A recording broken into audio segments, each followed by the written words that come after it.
Hi, it's John. I've just been watching a video, David Bowie, Heroes, live at Glastonbury Festival 2000, year 2000, and it's just fantastic. I mean, if you want to watch it, it's on. I watched it on YouTube, and it sort of nostalgic mixed with hope and all sorts of stuff. You know, what a pity that he has died now. But there you go. But it made me think about the possibility of the escape from the mundane. You know, that in a way that video speaks about the possibility of the escape from the mundane for those people that were there. You know, it seemed to be so fantastic, and there was fireworks going off at the end. I don't know whether that was edited in or whether it was actually during the performance, but it really sort of made it seem very otherworldly.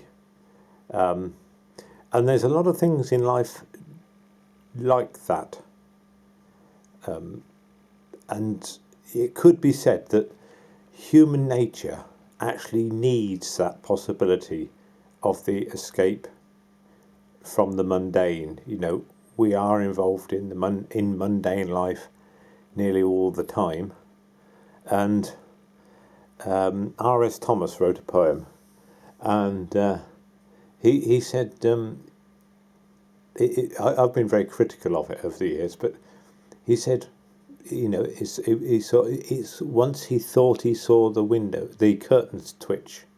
You know, it was like once he thought he saw a supernatural event, but he's not sure. And it's that sort of possibility that the curtains did twitch that gave him the hope, the inspiration to carry on. You know, there's no promise of escape from the mundane, is there? But there's the possibility, and that's possibly what people need.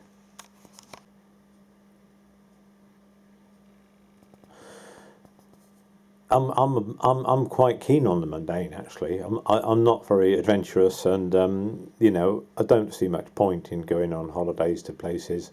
You know, and the only journey for me is the journey within. You know, I know it's a boring thing to say, an excuse for not being more of an exciting person, but I'm quite quite happy with degrees of mundane. Although once I worked on a potato grading line, and that was beyond the pale of mundane.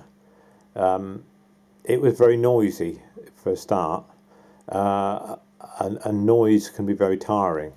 I was at the Salisbury poultry auction on Saturday, and that was very noisy. Thousands of birds, and 3 auctioneers going all at once in a big barn with hard surfaces, lots of noise, and it took hours, and I was absolutely exhausted at the end, standing on my feet for sort of 3 hours, but also the noise. And going back to this potato grading line, I mean, it was so mundane. I was on the bagging machine, and I had to bag these up. It was stitching them up, and it was nauseating, and time went so slowly. So I did need, you know, that degree of mundane did need escape from. So I would say extreme mundane is nauseating, but sort of middle mundane is quite good. So because I personally think that you need a platform to sort of transcend from, somewhere firm to be sort of security, to explore, and to be able to think. And if you're always on the move, always on holiday, always going on cruises or something, can you still think?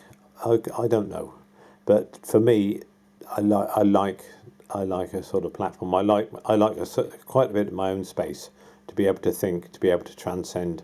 You know, maybe even to become sort of enlightened in some way. You know, you become enlightened in different areas, and then there's degrees of enlightenment. Anyway, that's it. The possibility of escape from the mundane. That's what we need. We all need it. Right. Bye for now.